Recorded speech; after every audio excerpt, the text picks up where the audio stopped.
This is rare territory for your Dallas Cowboys. While 2019 marks the 60th year that the team will take part in the NFL Draft, this will be only the 8th time that the Cowboys enter the annual festivities with no pick in the first round. When that happens, the job of restocking the ranks becomes just that much tougher, as there is a reason that players are selected within the first 30 picks.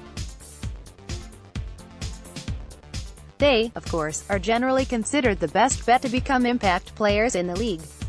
So obviously without that number one choice, the Cowboys will have their work cut out for them in Nashville, Tennessee, come April 25 to 27. They're now forced to dig deeper to perhaps find that needle in the haystack who can quickly step in and contribute. The Cowboys reached this dilemma by trading their 2019 first-round pick to the Oakland Raiders on October 22 of last season in exchange for Amari Cooper. And the move paid immediate dividends as the wideout jump-started the offense, posting 725 receiving yards and 6 touchdown catches in his 9 games with Dallas while helping the team to a 7-2 record, an NFC East title and a victory over the Seattle Seahawks in the wild-card round of the playoffs. But while everyone agrees the trade was a successful one, the time has come, as the saying goes, for the other shoe to drop. So what might we expect? What happened during the previous 7 occasions when the Dallas brass walked into its war room not owning a first-rounder? What led to that situation, and more importantly, was the ensuing draft a success or failure?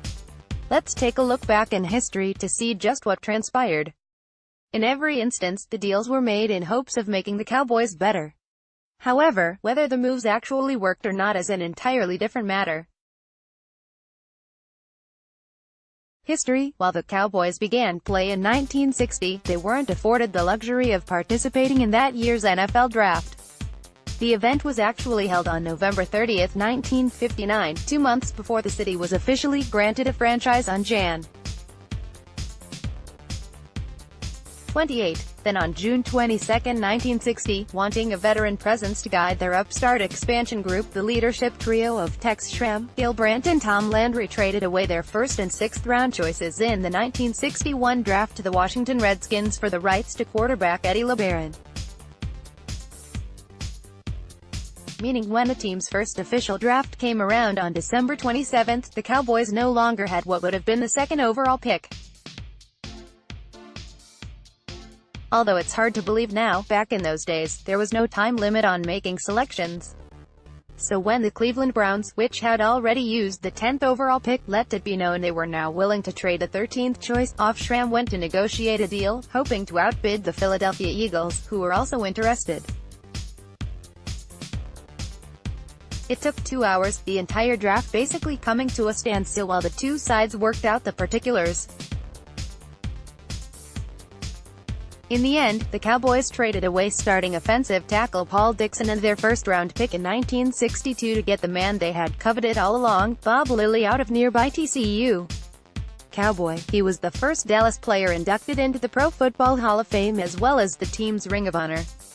Verdict: aside from Lilly, the 1961 draft didn't produce much else. Only 5 of the Cowboys' 17 picks in that draft, remember, there were 20 rounds, made the roster with none of the other 4 playing more than 2 seasons with the team. So does the unrivaled success of one man make the entirety of the draft a success or failure? In hindsight, the Cowboys were more than happy with the results.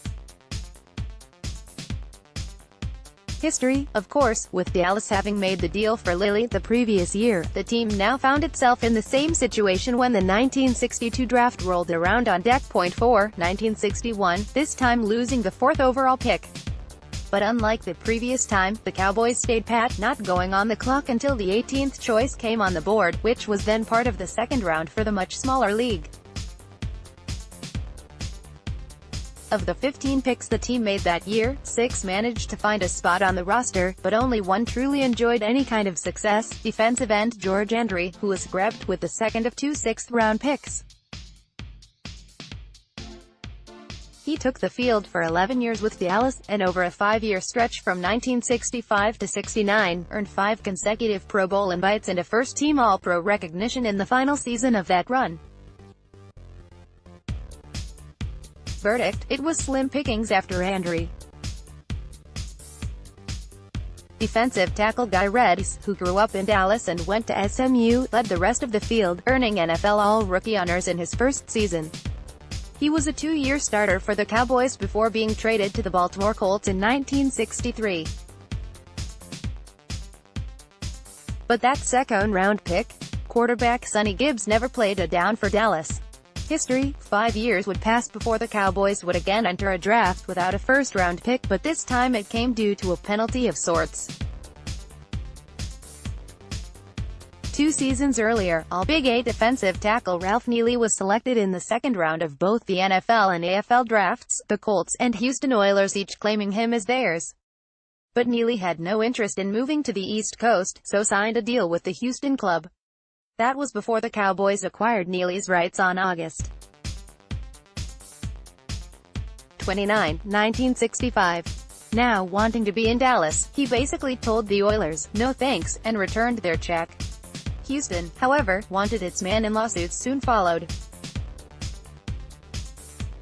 A year later, after the two leagues merged, the Cowboys agreed to send their first, second and 2 fifth-round picks in the 1967 draft to the Oilers as compensation. Without its first 2 selections, Dallas seemingly had its hands tied, and overall, the draft that year was understandably disappointing. Of the 14 players selected, just 4 made the team. But there was one true diamond in the rough. In the 7th round, the Cowboys took a defensive end out of tiny Fort Valley State, weren't pleased with his play along the defensive front, tried him at tight end and then finally, in 1969, moved him to offensive tackle. There, Rayfield Wright would become a Hall of Famer. Verdict: while probably not quite as good and whole as the Lilly draft of 1961, Wright at least provided some greatness in a 1967 sea of mediocrity. And Neely proved to be worth it, as he played 13 seasons with Dallas, earning 3 All-Pro honors and 2 trips to the Pro Bowl. He was also named to the Pro Football Hall of Fame's All-1960s team. History: the Cowboys were content to hold on to their top draft pick over the next decade, until a pair of player moves in 1979 forced their hand. Coming off 2 straight trips to the Super Bowl, Dallas entered that season without 2 of its key pieces along the defensive line. Jethro Pugh retired after a 14-year career, all spent with the Cowboys, with Ed Too Tall Jones then shocking the team by deciding to give up football to try his hand at boxing. With the window for another championship still open, Schramm and company decided to fill the void by acquiring 3-time Pro Bowl defensive tackle John Dutton, who was tied up in a contract dispute with Baltimore. The deal was completed on October 9, Dallas giving up both its first and second round choices in the 1980 draft. Now a 12-round affair, the Cowboys still had 11 picks with 6 eventually making the team's roster. The best of the bunch, though, was likely Kurt Peterson, a defensive lineman who was chosen in the 4th round, promptly converted to guard, and then went on to play 88 games with 66 starts over 6 seasons. Quarterback Gary Hodgeboom, taken in the 5th round, and running Timmy Newsome, grabbed in the 6th, both proved to be capable backups and even held starting roles later in their careers. But neither really came close to reaching star status. Verdict: in the end, Dutton played 9 years with the Cowboys and was a solid, if unspectacular, contributor. But was he worth the high price? The downfall of the Cowboys in the 1980s has often been linked to a poorer effort in drafting, and the lack of their top 2 draft picks in this year's festivities certainly played a part. Add in the fact that Jones returned from his pugilistic stint the very next year, and second-guessing the move seems an easy endeavor. History: although the Cowboys became known as wheeler and dealers in the early years of the Jerry Jones era, and indeed they weren't shy about making trades, the team always managed to enter the draft with at least 1 first-round pick. That trend came to an end in 2000, though. And much like what happened in 1980, it was a case of the team perhaps reaching to fill a hole while the window for a championship was still open. Already, the beginning of the end for the triplets had started, wide receiver Michael Irvin having gone down with a career-ending injury during the 1999 season. Needing a new scoring threat to join quarterback Troy Aikman and running back Emmitt Smith, the Cowboys swung a deal with Seattle on February 12, 2000. Dallas sent the Seahawks its first-round picks in both the 2000 and 2001 drafts in exchange for speedy wideout Joey Galloway. With the team having also traded away its third-round selection, the Cowboys now had only 5 picks in the 7-round draft. 4 of those were then used to nab defensive players. In reality, only one proved to be worthwhile, as Mario Edwards played in 74 games for Dallas over 4 seasons with 47 starts. Somewhat surprisingly, he was actually the third cornerback taken by the team in that draft. Neither second-rounder Dwayne Goodrich or fourth-round pick Kareem Larry-Moore ever really panned out. Verdict: in retrospect, this went down as one of the worst trades in Cowboys history, namely because Galloway suffered a knee injury in his first game with a team and missed the rest of the season. He eventually played 4 more years in Dallas, but with Aikman retiring after that 2000 campaign, Galloway never quite lived up to the lofty expectations. Rubbing salt in the wounds, with the Cowboys' first-round pick Seattle chose running back Shaun Alexander, who topped 1,000 yards 5 times in his career on his way to becoming the Seahawks' career rushing leader. History, rinse and repeat. Reeling from the injury to Galloway in his inaugural season in Dallas, the Cowboys had no choice but to enter the 2001 draft without a first-rounder. But they then traded down in the second round, sending what would have been the 37th overall selection to Indianapolis in exchange for the 52nd pick. That was in turn sent to the Miami Dolphins for the 56th choice as Dallas moved down again. But thanks to a trade with New Orleans, the Cowboys jumped back up and finally went on the clock in the 53rd slot. There, Dallas surprised many by grabbing quarterback Quincy Carter. That's followed by selecting safety Tony Dixon with that 56th pick. By 2003, Carter had Dallas back in the playoffs, but after one more injury-plagued year, he was out of the league. Dixon also lasted only 4 seasons, but primarily served as a defensive backup and special teamer. Verdict: the Cowboys actually had 9 picks in 2001, but aside from Carter's one flash-in-the-pan year, none brought much to the team other than depth. It was a second consecutive disappointing draft effort. History: once again, the Cowboys made an ill-fated attempt to fill a void in the pursuit of a championship. The 2007 season had seen the team finish with an impressive 13-3 record, only to be upset at home in the second round by the eventual Super Bowl champion New York Giants. Needing another target for quarterback Tony Romo midway through the 2008 season, and perhaps already knowing this would be the last year Mercurial wideout Terrell Owens would be with the team, the Cowboys acquired receiver Roy Williams from the Lions on October 14, 2008. Also receiving a 7th-round pick in the 2009 draft, Dallas sent Detroit its first 3rd and 6th rounders in that same 2009 draft.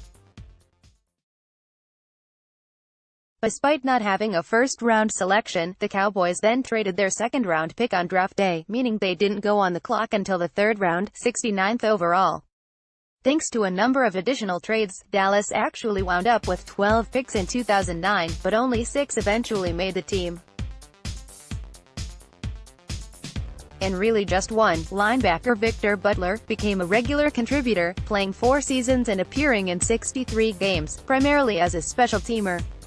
Tight end John Phillips, tabbed in the 6th round, had 20 starts and 48 games played in 3 seasons with the Cowboys and was still in the NFL as of last year. But with Jason Witten ahead of him on the depth chart, his impact in Dallas was minimal. Verdict: anytime the annual selection process is described as a special teams draft, the likelihood is the results won't be good. And sure enough, this turned out to be the frontrunner for poorest draft in Cowboys history. And if the Galloway trade wasn't the worst in team annals, this Williams deal certainly was, as he turned out to be a bust. 5 games into the 2009 season he was surpassed by Miles Austin as the team's top receiving threat and then only started 9 of his 15 games in 2010, his last in Dallas. In reality, none of these 7 drafts without a first-round pick turned out to be particularly great overall, although individual greatness was uncovered in some years. Which means the Cowboys undoubtedly face a risky proposition as they head into the 2019 NFL Draft.